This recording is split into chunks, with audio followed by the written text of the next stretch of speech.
Welcome to the first week of June in my garden.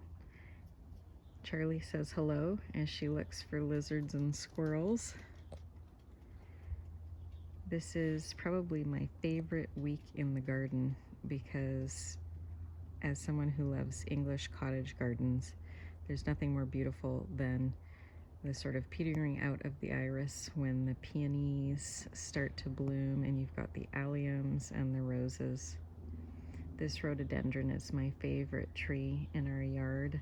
It blooms beautiful purple. It's just about finished now because we had quite a warm weekend. So if we walk through here, I've got the Sweet William or Dianthus here that's just in bloom. I like to put in my cut flower bouquets. And as I said, the roses are just starting to bloom. This is one of my absolute favorites. I don't know what the variety is. It starts out yellow and goes to a blush pink.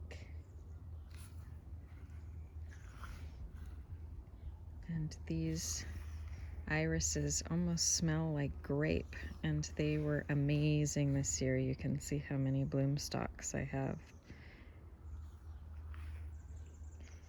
With the peonies behind them here.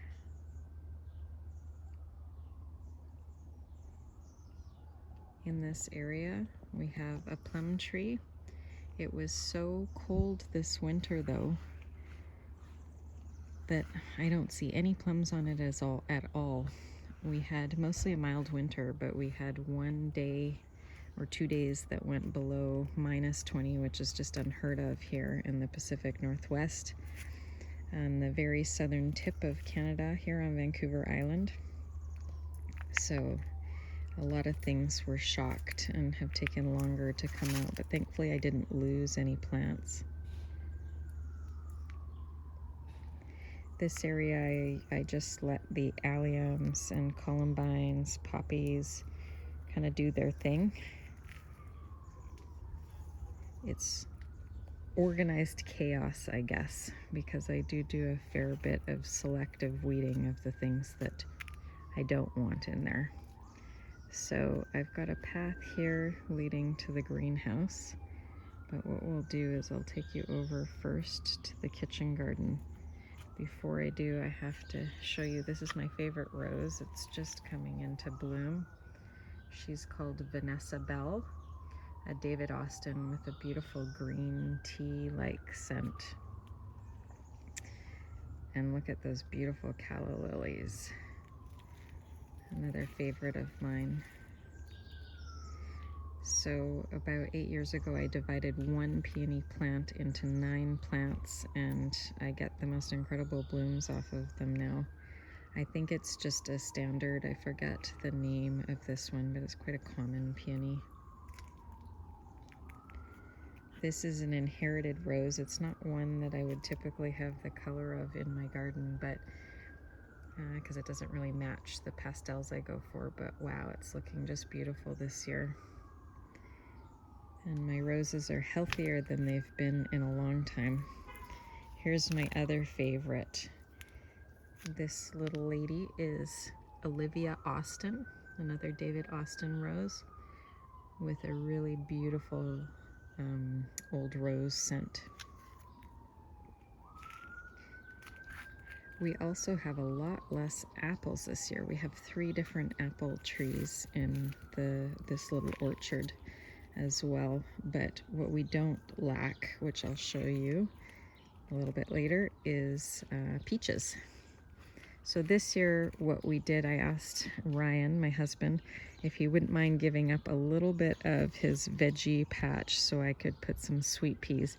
So we've just put them temporarily up with some bamboo rather than a permanent structure to see if we like it. But I thought it would be nice to enter into the kitchen garden with the scent of sweet peas. And as you can see, they are just starting to bloom, and I don't think there's anything better than the scent of sweet peas in early June.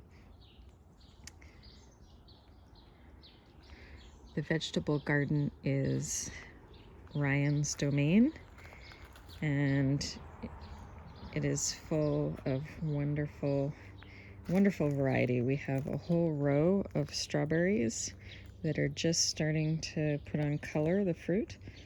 It also looks like we've got some, oh, I'm not even sure what that is. Isn't that terrible as a gardener? We've got some kale. I think that might be cabbages. And some kohlrabi and beans, tomatoes, and then my favorite are the snap peas.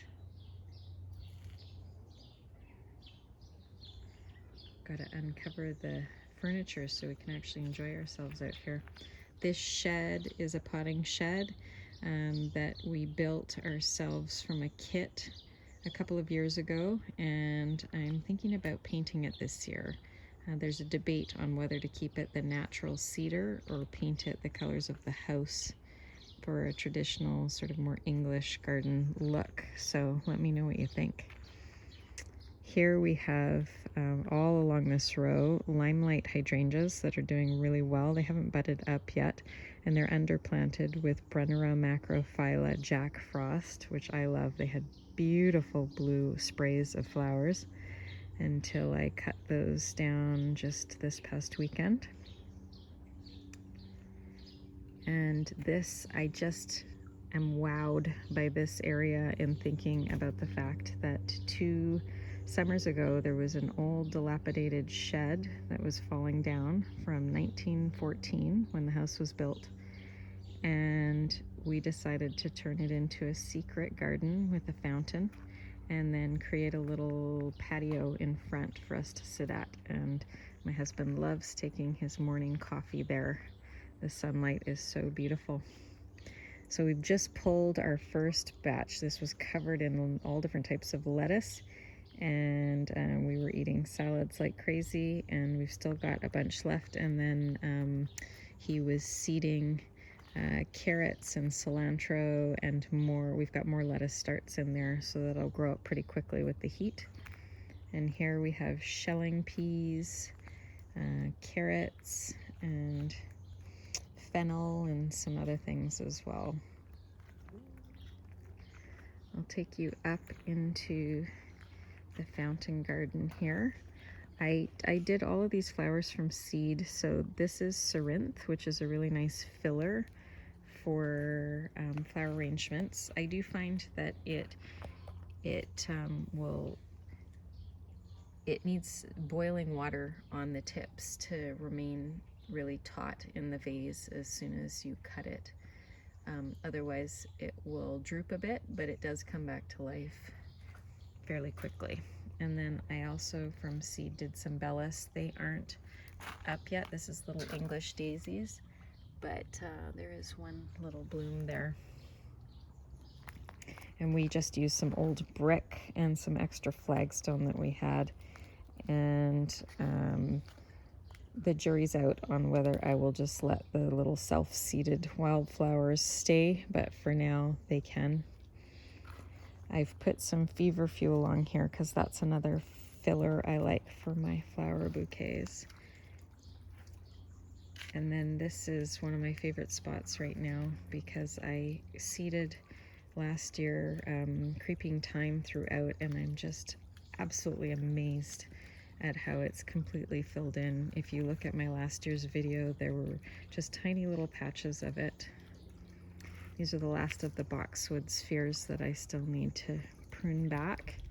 And then this area is flanked with 4 Limelight Prime hydrangea standards. And I just seeded a wildflower blend around, so I'm not quite sure. I think it's got some clarkia and some poppies and some other lovely little flowers in there. And then this garden has been walled in Portuguese laurel, so we'll let it grow up to about, I'd say 6 feet, and then we'll keep it in a tightly clipped hedge. So I need to get a bench for this area because it feels very contemplative with the sound of the water here. And I just love it. I've just underplanted the fountain with some impatiens.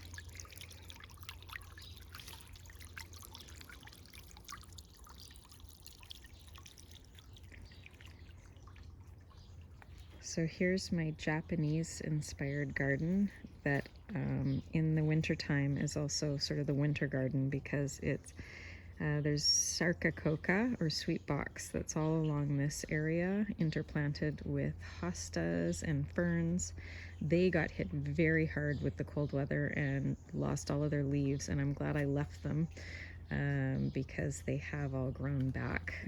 So I'm really glad they survived. And this whole area is all different types of hellebores and bergenia with some Japanese maple, some crook stream bamboo, and lots of hostas and some other items in here to remind us just a little bit of our trip to Japan a few years ago. I like the Hakanakloa macra, the Japanese forest grass. I'm probably going to see if I can get more of that. And then I've got a hydrangea, just a hydrangea macrophyllus on either side. An actia here, which is also on the other side. And some little cedar, I think they're teddy bears. Still trying to figure out these spaces, because this was, again, gravel and nothing a year ago. So I have one of my climbing roses kind of temporarily here until I find a spot for it. I know us gardeners, we always, our eyes and hearts go for the plants even if we don't have space for them. So this looks out over the cut flower garden, which is just finally starting to grow up with the heat. But I'll just show you, I didn't know what to do under this deck, and so I had some of these hostas, and they have just become mammoth this year, and they're interplanted with maidenhair ferns.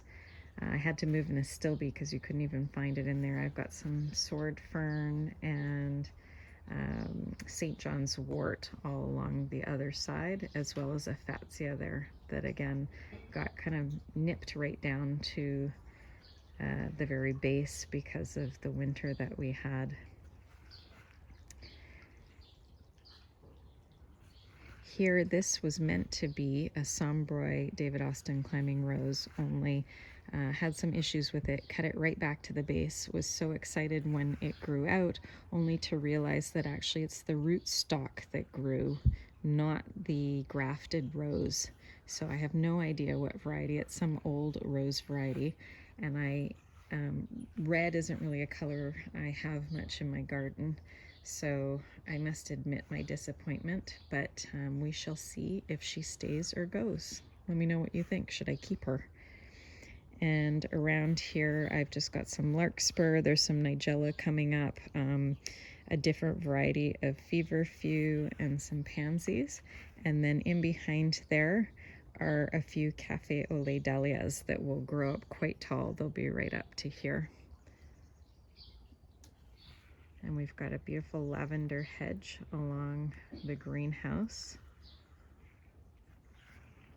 which I'll just show you from the outside today. We are tomato lovers, and so we've got lots of different tomato plants. We do with the indeterminate tomatoes that we trellis,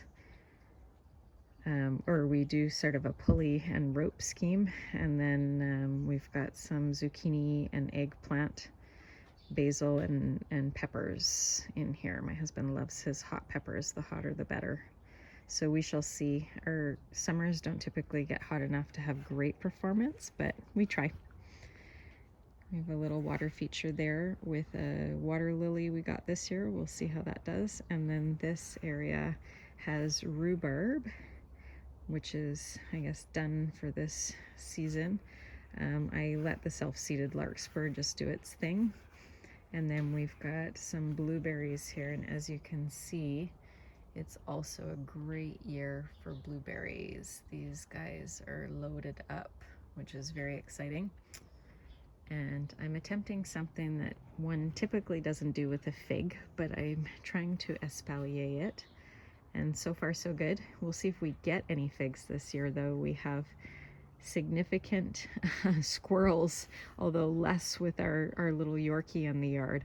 And typically, like the day I want to pick the fig, I see them in the mouths of the squirrels.